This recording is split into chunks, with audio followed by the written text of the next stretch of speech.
اس لیے کہ اللہ رب العزت بہت ہی قدردان ہے، بہت ہی شکر کو قبول کرنے والا ہے، اور وہ جاننے والا بھی ہے کہ کون شکر کرنے کا حق صحیح معنوں میں ادا کرتا ہے۔ یہ آیت پورے قرآن مجید میں ایک بڑی ہی سہارے کی، امید کی اور آس کی آیت ہے۔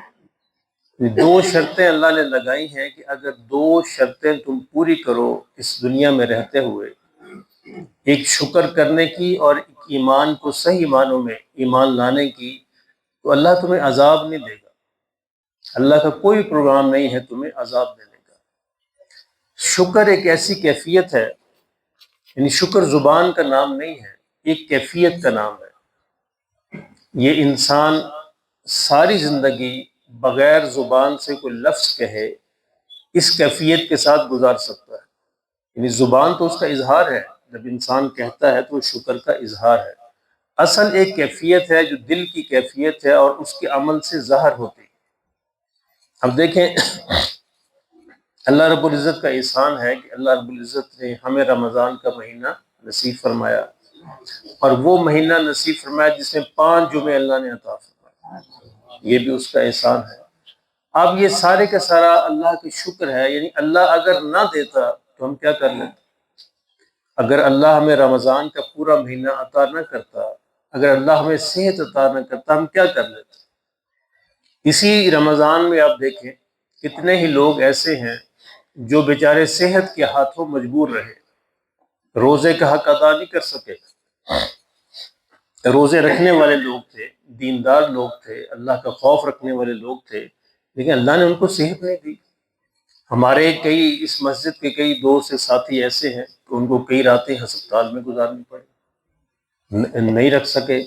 تو یہ جس کو اللہ نے صحت دی، ایمان دیا، عافیت دی، سہولت دی، خیر و برکت دی، تو وہ صرف اسی کا احسان ہے۔ یہ ہمارا کوئی استحقاق نہیں ہے، حق نہیں ہے ہمارا کوئی، یہ اللہ اپنے فضل سے عطا فرماتے ہیں، تو اللہ کا شکر ادا کرنا چاہیے۔ اب مسئلہ صرف یہی ہے کہ اللہ رب العزت نے یہاں بھی یہ کہا کہ شکر ادا کرتے رہو، شکر ادا کرتے رہے، تو اللہ کو کیا پڑی ہے تمہیں عذاب دینے کی؟ اللہ تمہیں عذاب نہیں دے گا، وہ عذاب دینے کے لیے تھوڑا اس نے بنایا ہے، اس کی مخلوق ہے، اس کو اپنی مخلوق سے پیار ہے، اور اس کی تخلیق ہے۔ جس طرح انسان کو اپنے بچوں سے پیار ہوتا ہے، کیوں کہ بچوں پہ اس کی محنت ہوتی ہے، اس سے اللہ کی تخلیق ہے، اللہ کا پلان ہے، تو اللہ اپنی مخلوق کو خام خواہ عذاب میں نہیں ڈالتا، خام خواہ تکلیف میں نہیں ڈالتا۔ اللہ نہیں چاہتا کہ انسان جو ہے ناکام ہو جائے۔ اس کائنات کی سکیم جو ہے وہ کامیابی کی سکیم ہے، جنت کی سکیم ہے۔ اللہ نے یہ کائنات جنت کے لیے بنائی ہے، انسان کو کامیاب ہونے کے لیے بنائی ہے۔ اور جتنی بھی عبادات دی ہیں، جتنے بھی اس طرح کے موسم دیے ہیں، رمضان کا موسم ہے، حج کا موسم ہے، دیگر جو موسم ہیں، دیگر جو مہینے ہیں، ایام ہیں، اوقات ہیں، یہ اللہ نے ہمیں جنت میں بھیجنے کے لیے بنائے، تاکہ جو کمی کوتاہی عام مہینوں میں ہو جاتی ہے وہ اللہ اس میں کے اندر پوری کر دے۔ یعنی ایک شب قدر جو ہے وہ 83 سال کی عبادت سے زیادہ افضل ہے، ایک شب قدر، تاکہ انسان کی کمی کوتاہی پوری ہوتی رہے۔ اچھا، شکر کے حوالے سے ایک تو شکر اللہ کا ہے، ظاہر وہ ہر انسان کرتا ہے، کوئی زبان سے کرتے ہیں، کوئی اپنے عمل سے کرتے ہیں۔ ایک شکر یہ ہے کہ انسان کے ارد گرد جو لوگ رہتے ہیں، جن کے اندر وہ گزارا کرتا ہے اپنے گھر سے لے کر باہر تک، کیا وہ ان کا شکر ادا کرتا ہے؟ یہ بھی اللہ کے شکر ادا کرنے کا ایک حصہ ہے۔ حضور نے فرمایا صلی اللہ علیہ وسلم، جو انسانوں کا شکر ادا نہیں کرتا وہ اللہ کا بھی شکر ادا نہیں کر سکتا صحیح معنوں میں۔ تو ہمیں یہاں سے سیکھنا ہے، اپنے گھر سے سیکھنا ہے کہ ہمیں شکر کیسے ادا کرنا ہے۔ اب ذرا اندازہ کیجئے کہ ہمارے گھروں میں خواتین جو ہیں سحری افطاری پہ کتنی محنت کرتی ہیں، یعنی سحر کا ٹائم جو ہے تہجد کا ٹائم ہوتا ہے، اللہ کو یاد کرنے کا ٹائم ہوتا ہے، دعاؤں کا ٹائم ہوتا ہے، بیچاری سحری میں لگی ہوتی ہیں۔ یہی افطار کا عالم ہے، افطار کا وقت بھی خاص دعاؤں کا وقت ہے، اللہ کو یاد کرنے کا وقت ہے، لیکن وہ افطار میں اندر لگی ہوتی ہیں، ساری چیزیں بنانے کے اندر۔ اگر وہ نہ بنائے تو ہم کتنی سہولت سے محروم رہ جائیں۔ تو کیا رمضان کے بعد ہم ان کا شکریہ ادا کرتے ہیں؟ کبھی ہم نے ان کی تعریف کی؟ یعنی گھر میں بیٹھ کر ہم باقاعدہ طور پر خواتین کو اکٹھا کیا جائے، بہنیں ہیں یا بیٹیاں ہیں یا بیوی ہے، جو بھی ہیں گھر کے اندر موجود، جو اس اہتمام میں حصہ لیتی رہیں، ان کو بٹھا کر رمضان کے آخر میں کبھی ہم نے ان کا شکریہ ادا کیا؟ اپنے آپ پہ غور کیجیے، نہیں کیا تو کرنا چاہیے، یہ ان کا حق ہے، یہ ہمارے ذمے ہے کہ ہم ان کا شکریہ ادا کریں، ورنہ اللہ ہم سے پوچھے گا کیوں شکریہ ادا نہیں کیا۔ یہ ان کا کوئی ذمہ داری نہیں تھی ایسی، نہ بھی کرتی تو ایسا مسئلہ نہیں تھا۔ تو یہ ان کا احسان ہے کہ انہوں نے آپ کو سہولت فراہم کی، آپ کے لیے آسانی فراہم کی، آپ کے لیے روزے رکھنا آسان کر دیا۔ یہ یعنی مردوں کی عجیب طبیعت ہے۔ تھانوی صاحب کے خلیفہ تھے ڈاکٹر عبدالحی، کراچی میں رہتے تھے، اللہ ان کو غری کی رحمت کرے۔ ان کے ایک مرید نے ان کو گھر بلایا، دعوت دی کھانے کی، وہ چلے گئے۔ اب کھانا وانا ہوا، اور کھانے کے بعد جو ہے درمیان میں پردہ لگا ہوا تھا، ڈرائنگ روم پہ دوسری طرف عورتیں تھیں، تو انہوں نے کھانے کی تعریف کی کہ ماشاءاللہ بڑا اچھا کھانا بنا ہے، بہت اچھا ہے، کس نے بنایا، کیسا بنایا، بڑا اچھا ہے۔ تو پردے کے دوسری طرف سے رونے کی آواز آئی۔ ان کہا جی کہ بی بی کیا ہوا، کیا مسئلہ ہے، میں نے تو تعریف کی ہے۔ انہوں نے کہا جی آپ کی تعریف سن کے تو رونا آیا، یہ آپ کا جو مرید ہے 25 برس ہو گئے شادی کو، آج تک تعریف نہیں کی، اس کو بھی سمجھائیے۔ یعنی جس کی آپ تعریف کر رہے ہیں، کبھی اس کی زبان سے تعریف کا جملہ نہیں نکلا، ہونا چاہیے۔ یعنی خواتین گھروں کے اندر کھانے پکاتی ہیں، محنت کرتی ہیں، خاص طور پہ گرمیوں میں آگ کے آگے کھڑے ہونا تو معمولی بات نہیں ہے، لیکن ہماری زبان سے تعریف کے جملے نہیں نکلتے، اتنے ہم کنجوس ہیں۔ نبی صلی اللہ علیہ وسلم، اللہ اکبر، معمولی بات پر اپنی بیویوں کی تعریف کرتے تھے، اللہ اکبر، اور ان کا ہاتھ بٹاتے تھے۔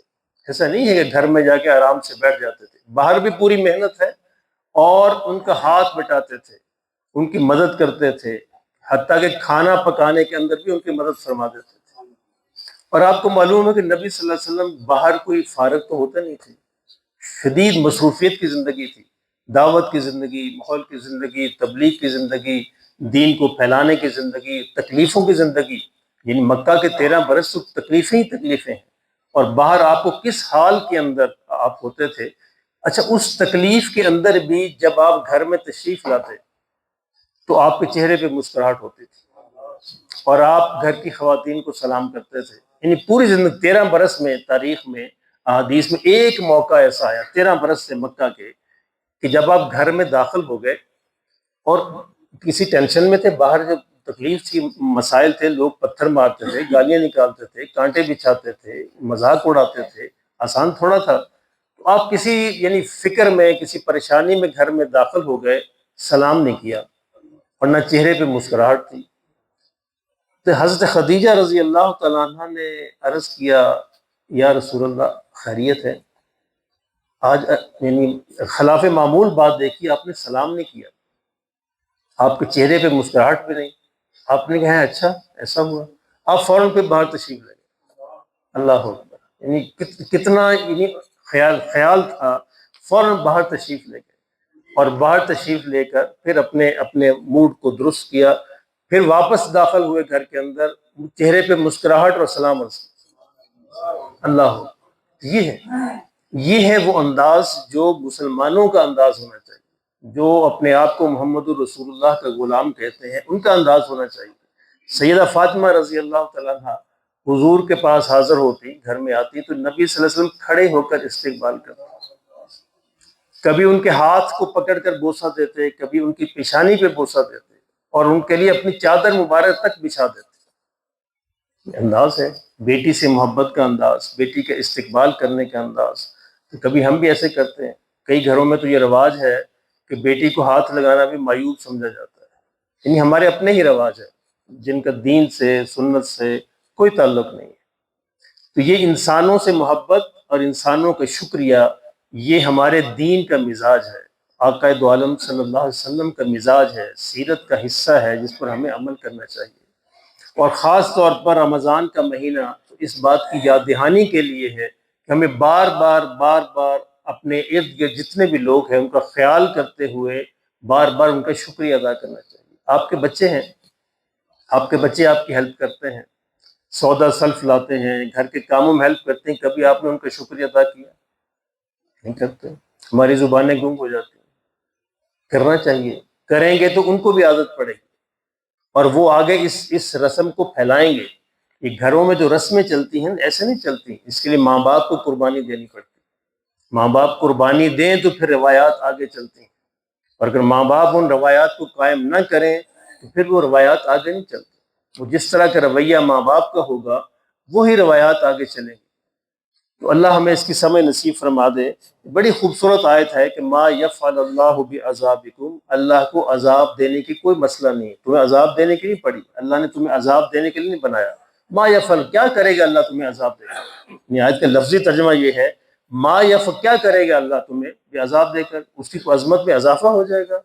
بالکل بھی نہیں۔ مطلب یہ ہے کہ اللہ تمہیں عذاب دینا نہیں چاہتا، شرط وہی ہے ان شکرتم و آمنتم۔ تو پھر دوسری جگہ ارشاد فرمایا لئن شکرتم لازیدنکم، اگر تم شکر کرو گے تو ہم تمہاری نعمتوں کے اندر اضافہ کر دیں گے۔ اس میں پھر دیکھیے ہمارے سامنے تو مشعل راہ جو ہے، روشنی کا مینار جو ہے وہ آقا دو عالم ہے صلی اللہ علیہ وسلم، اور آپ کا تو ہر قدم، ہر دن بھی اور رات بھی اسی شکر کے اندر صرف ہوتا تھا، اور راتیں اللہ کے حضور مصلی پر بسر ہوتی تھیں تو وہ اتنی بسر ہوتی تھیں کہ آپ کے پاؤں مبارک سوج جاتے تھے۔ اور وہ بڑا مشہور جملہ ہے کہ جب حضرت عائشہ صدیقہ رضی اللہ تعالیٰ عنہ نے پوچھا کہ یا رسول اللہ صلی اللہ علیہ وسلم آپ اتنی محنت کیوں کرتے ہیں، کیوں اتنی محنت کرتے ہیں، آپ کے پاؤں مبارک سو جاتے ہیں، اللہ نے تو آپ سے وعدہ کیا ہوا ہے جنتوں کا اور بڑے مقامات کا اور درجات کا۔ آپ کا بڑا خوبصورت جملہ تھا افلا اکون عبدا شکورا، کہ میں شکر گزار بندہ نہ بنوں، اس لیے کھڑا ہوتا ہوں، افلا اکون عبدا شکورا، کہ میں شکر گزار بندہ نہ بنوں۔ تو ہمیں اپنے ارد گرد دیکھنا چاہیے کہاں کہاں سے ہمیں کون کون سی سہولت ملتی ہے۔ اب دیکھیں اس مسجد کے اندر ہی ایک مسجد ایک سہولت ہے، اللہ رب العزت کا شکر ہے، اس مسجد میں جو لوگ اس کا اہتمام کرتے ہیں، آپ کے لیے صفائی کا انتظام کرتے ہیں، آپ کے لیے اذانیں دیتے ہیں اور باقی انتظامات کرتے ہیں، آپ کے ذمے ہے ان کا شکریہ ادا کریں۔ انہوں نے ایک سہولت دی آپ کو، آپ کے لیے اہتمام کیا ہے، اگرچہ ان کی ذمہ داری ہے یا ڈیوٹی ہے یہ علیحدہ بات ہے، لیکن ہمارے ذمے ہے کہ ہم ان کا حوصلہ بڑھائیں اور ہم کہیں جن لوگوں نے آپ کو قرآن سنایا کہ ہم نے ان کا شکریہ ادا کیا۔ مجھے نہیں یاد پڑتا وہ قرآن قاری صاحب نے ختم کیا وہ اٹھے اور چلے، کسی نے ان کو بلائی نہیں۔ چاہیے تھا کہ ایک ایک بندہ ان کو کہتا ہے کہ اللہ آپ کو جزائے خیر عطا فرمائے، اللہ آپ کو منزلیں عطا فرمائے، آپ نے بڑی محنت کی، اللہ آپ کو خوش رکھے، ان کو دعائیں دیتے۔ یہ شکر کرنے ادا کرنے کا انداز ہے۔ کسی نے پوچھا ہی نہیں، وہ چلے گئے۔ یہی سامع کا حال تھا، سامع نے محنت کی، سامع کو بھی کسی نے پوچھا۔ یہی یہاں پہ صفائی کرنے والوں کا حال کو پوچھتا ہی نہیں۔ یہ یعنی عجیب سی خود غرضی ہے ہمارے اندر، اس کی سمجھ نہیں آتی کہ ہماری طبیعتیں ایسی کیوں ہیں۔ میں بھی اسی قوم کا ایک فرد ہوں، میرے اندر بھی اسی طرح کی باتیں ہیں، تو یہ کہتا اس لیے رہتا ہوں کہ میرے اندر بھی تبدیلی آئے۔ تبدیلی ہمیں لانی چاہیے، جہاں بھی لے کر، گھر کے بچوں سے لے کر باہر تک، جہاں بھی آپ کو کوئی تھوڑی سی بھی ہیلپ کرے، مدد کرے، کوئی آرام فراہم کرے، کوئی اس کی طرف سے آپ کو سہولت ہو تو آپ کو اس کا شکریہ ادا کرنا چاہیے۔ تو رمضان کا شکریہ یہ ہے کہ ہم یہ عہد کریں کہ یا اللہ آپ نے رمضان نصیب فرمایا، تیرا شکر ہے، انشاءاللہ اگلے رمضان میں ہم اس سے بھی زیادہ محنت کریں گے۔ یہ شکر ہے، یہ اللہ سے یہ وعدہ، اللہ سے ایک عہد کہ یا اللہ تیرا احسان ہے، کتنے لوگ ہیں جن کو تو رمضان کے اندر جن کو اپنے پاس بلا لیا، اور کتنے لوگ ہیں جنہوں نے رمضان کو پایا لیکن صحت ان کو نہ ملی، وہ رمضان کا حق ادا نہ کر سکے، اور ہمیں تو نے صحت دی، عزت دی، عظمت دی، سہولت دی، آسانی، عافیت، خیر، برکت دی۔ یا اللہ تیرا احسان ہے، تیرا شکر ہے، ہمارا کوئی حق تھوڑا تھا، حق نہیں تھا، یعنی جن کو تو نے نہیں دی ان سے کوئی تیری ناراضگی تھوڑی تھی، وہ بھی تیرے بندے ہیں، تو یہ تیرا احسان ہے کہ تو نے ہم پر یہ احسان فرمایا۔ اب احسان کا یا اللہ شکر یہ ہے کہ انشاءاللہ میں اگلے رمضان میں اس سے بھی زیادہ محنت کروں۔ اور میں نے صبح پہ عرض کیا تھا کہ آج کے دن کم از کم ایک آدھ یعنی 15 منٹ 20 منٹ آدھ گھنٹہ نکال کر شام سے پہلے پہلے یہ بھی ضرور سوچئے گا کہ ہم سے کیا غلطیاں، کیا کوتاہیاں ہوئی اس رمضان میں، یہ ہے ہم سے کیا غلطی ہوئی، کیا کوتاہی ہوئی، کیا کمی ہوئی، تاکہ ہم اس کو نوٹ کر لیں اور اگلے رمضان میں اس سے محفوظ رہیں۔ یعنی نبی صلی اللہ علیہ وسلم رجب کے اندر ہی رمضان کا انتظار شروع کر دیتے تھے، رجب شعبان رمضان 3 مہینے اسی انتظار میں گزارتے تھے، اور رمضان کے بعد جو ہے پھر بھی اس کا تذکرہ کرتے، یعنی اتنا مبارک مہینہ ہے کہ پھر بھی تذکرہ کرتے رہتے تھے کہ پھر کب رمضان آئے گا۔ تو یہ ہمیں ایک رمضان سے یعنی دوسرا رمضان تک حضور صلی اللہ علیہ وسلم انتظار میں ہی گزارتے تھے۔ تو اللہ ہمیں نصیب فرما دے کہ اللہ نے یہ احسان فرمایا، اگلے برس بھی اللہ ہمیں صحت، سلامتی، سہولت، آسانی، عافیت، خیر، برکت والا رمضان نصیب فرمائے، ہم سب پھر جو ہے ایک دوسرے کو دیکھ سکیں، ہم سب جو ہے ایک دوسرے سے مل سکیں، ہم سب جو ہے صحت کی حالت میں، خوشیوں کی حالت میں ایک دوسرے کو رمضان کی مبارک دے سکیں۔ تو آج بس یہی ایک عرض کرنے کا مقصد یہ تھا کہ ایک تو اپنا ہم محاسبہ کر لیں، یعنی کوئی 15-20 منٹ نکال کر شام سے پہلے اپنا حساب کتاب کر لیں، جیسے دکاندار بزنس مین حساب کرتے ہیں، پروفٹ اینڈ لاس اکاؤنٹ بناتے ہیں، بیلنس شیٹ بناتے ہیں کہ یہ میرا حساب ہے، یہ پروفٹ ہے، یہ لاس ہے۔